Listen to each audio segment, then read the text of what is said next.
Ya está con nosotros don Diego Narváez. Él es académico, investigador, profesor de la Facultad de Ciencias Oceanográficas de la Universidad de Concepción. Profesor, ¿cómo está? Gusto saludarle.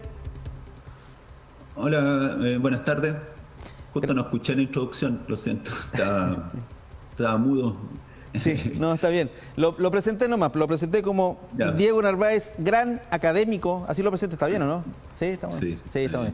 No. De la Facultad de Ciencias Oceanográficas de la Universidad de Concepción. Queremos hablar del fenómeno de la niña, profesor, que entiendo ya se confirmó que va a llegar, si es que no llegó ya a las costas chilenas. La gente se confunde. ¿Qué significa fenómeno de la niña, fenómeno del niño? Cuéntenos un poquito. Sé que el fenómeno del niño está relacionado al tema de diciembre y todo eso, pero no sé si la gente en sus casas tiene clara la diferencia entre un fenómeno y otro. Y el que viene ahora es el fenómeno de la niña. Claro, estos son fenómenos similares que ocurren en el Pacífico tropical, ¿ya? El niño en la fase positiva de este fenómeno y la niña en la fase negativa. Y entre medio está la transición o las condiciones neutras, cuando generalmente estamos, que no pasa nada, estamos en condiciones neutras. Entonces, el fenómeno del niño es cuando llegan estas aguas cálidas a las costas de Sudamérica y se propagan o van hacia el sur y alcanzan la zona chilena, incluso la Patagonia de Chile. Cuando hablamos, perdón, fenómeno del niño, aumenta la temperatura del mar. Ahora, no significa que aumente 14, 15 grados, aumenta un par de grados, pero esa diferencia significa que hay mayor evaporación y por lo tanto más lluvia. Eso es lo que yo entiendo del fenómeno, ¿o no? ¿Por ahí va la cosa? Sí, por ahí va la cosa. Esa es la explicación más simple que podemos dar para que se entienda. Y esto se produce básicamente por unos cambios atmosféricos en el Pacífico tropical, donde se debilitan ciertos vientos, los vientos alisios, y eso hace que un bolsón de agua cálida se transporte hacia las costas de Sudamérica. Y es un fenómeno, aumentan los primeros 30 o 100 metros de la columna de agua. Pero entonces en esa ocasión tenemos aguas más cálidas y es más propensa a la evaporación, ya hay mayores lluvias y bueno, eso es lo que siente la gente en realidad en las casas, las precipitaciones. Ya, y el fenómeno de la niña, por lo tanto, es lo contrario, ¿o no? En lo contrario, cuando el niño se produce cuando hay estos debilitamientos del viento y la niña se produce cuando hay intensificación de este viento y pone más agua caliente hacia la zona de Japón y Australia. Estamos hablando en esa escala espacial. Pero eso hace finalmente las consecuencias para nosotros que haya mayor enfriamiento en las costas de Sudamérica y en Chile, por lo tanto.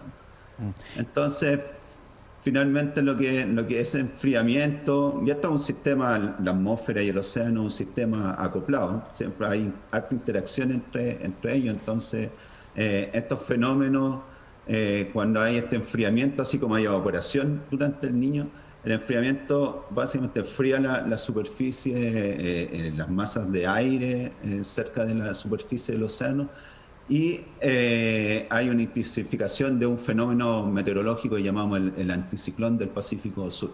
Y este anticiclón básicamente actúa como barrera, lo que no permite que pasen todos estos sistemas frontales que traen la lluvia que tenemos en un año normal, por decirlo así. Eso quiere decir entonces que en términos muy generales, porque va a depender por zona, ya lo voy a comentar por eso, pero en términos muy generales deberíamos esperar el próximo año un año más bien seco, con poca precipitación. Claro, el próximo año debería ser seco con menos precipitación. Ahora igual estamos... la gente de la NOAA en Estados Unidos hace estas predicciones para ver, mirando, hay registros con sensores de temperatura del agua, del aire, sensores oceanográficos y meteorológicos, y ellos hacen una especie de predicción comparado a años anteriores. De ahí la importancia de tener hartos registros de datos, y en base a eso predicen si es que el próximo año va a ser niña o niño.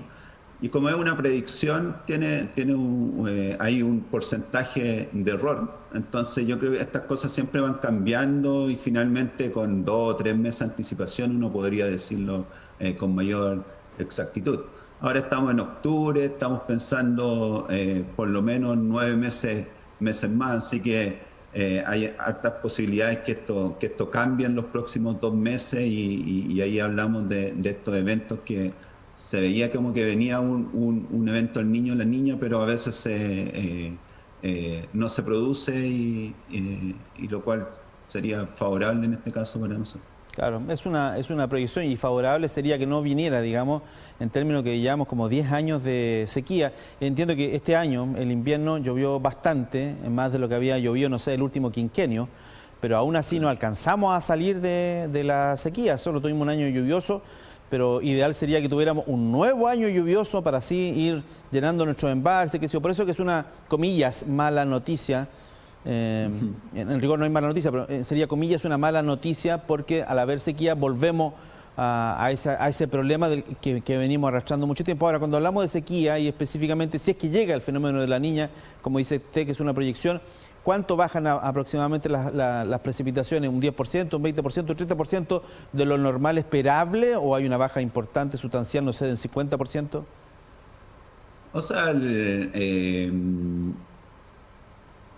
no me atrevería a dar un porcentaje porque depende mucho de la intensidad del fenómeno. O sea, son aguas muy, muy frías y la barrera que se produce es bien intensa, digamos, podrían bajar 50%, pero va a depender un poco de la intensidad con lo que venga este fenómeno. En cualquier caso, como usted mencionaba, producto de esta mega sequía que lleva casi una década afectando la zona central de Chile, desde Coquimbo a la Araucanía. Cualquier alivio o cualquier precipitación que podamos tener es bienvenida. Y este año fue un año normal, en el sentido de que llovió lo que debería llover, claro, comparado a años anteriores. Y yo creo que eso también ayuda, condiciones normales ayudan a que sigan evolucionando o habiendo más precipitación, pero a la larga estos productos del cambio climático y está aquí para quedarse. Entonces tampoco podemos depender solamente en la naturaleza para poder remediar ciertas situaciones. Entonces ahí es donde tenemos que acostumbrarnos y tenemos que vivir con esto y mitigar todos estos efectos que está teniendo el cambio climático, sobre todo en Chile. Claro, ahí entran a tallar obras como los embalses o la agua subterránea, en fin, para que la gente efectivamente, sobre todo los sectores más alejados de los grandes centros urbanos, tengan acceso a algo tan básico como el agua, por ejemplo. Profesor, si llega el fenómeno de la niña, se cumple esa proyección de la nueva que dice usted, llega el fenómeno de la niña, entiendo que Chile tiene 4.000 kilómetros de costa, es larguísimo y tiene de todos los climas posibles. Entiendo que no afectaría de igual forma el norte que el sur del país, porque yo también he leído que el norte, con el fenómeno de la niña, digamos, claro, la zona centro-sur, donde estamos nosotros, no sé, la región metropolitana, Rancagua, Maule, Biobío, Temuco, eventualmente sequía. Pero yo he escuchado que al norte se podría intensificar el fenómeno de los inviernos altiplánicos, digamos. No sé si es cierto o no, y que en el sur, en el extremo sur, eventualmente podría aumentar la lluvia incluso. Claro, lo que pasa, por ejemplo, los inviernos altiplánicos generalmente están asociados a altas precipitaciones, ¿ya? Pero, como usted bien dice, dado nuestra variedad de clima, afecta desigualmente a lo largo de Chile. Y este bloqueo que se produce y que no deja pasar las tormentas que traen las lluvias finalmente por la zona central, en realidad lo que está haciendo está desviando eso hacia el sur. Entonces disminuye las precipitaciones en esta zona, pero aumentan de la Araucanía hacia el sur. Y eso viene, todos los aluviones y todas estas cosas que han pasado son principalmente por fuertes precipitaciones que ocurren en esta zona, lo que hemos visto en Chaitén, por ejemplo. Entonces, claramente afecta en forma desigual y los datos muestran que de Tortel, de la región de Aysén hacia el sur, ha habido un aumento de las precipitaciones. Así que, en cambio, acá había una disminución.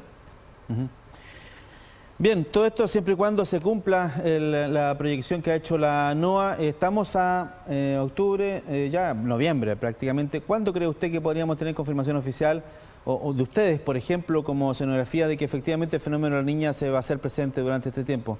¿Cuánto tiempo antes de que llegue el invierno, por ejemplo?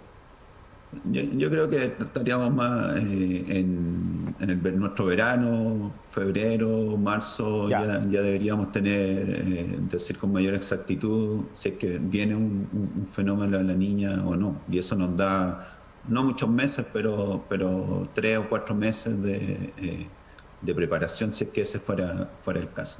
Acuérdese que, lo digo esto para los televidentes, acuérdese que al haber menos precipitaciones y más frío, digamos, más gente en la casa, sumémosle ese tema de la pandemia, más contaminación, producto del uso de la chimenea, más enfermedades relacionadas al tema respiratorio y con la pandemia encima, ¿no? Un asunto re complicado. Aunque este año por el encierro creo que anduvimos bastante bien con la enfermedad respiratoria, pero hay un factor más que considerar para el próximo año. Seguramente las autoridades van a ver esta entrevista y se van a alertar de la situación. Esperemos que así sea por lo menos, porque si lo estamos conversando nosotros, ¿cómo no va a estar esto en manos de las autoridades? Quiero agradecer a Diego Narváez, académico investigador de la Facultad de Ciencias Oceanográficas de la Universidad de Concepción, que ha arrojado luz sobre este tema, el fenómeno de la niña, del niño.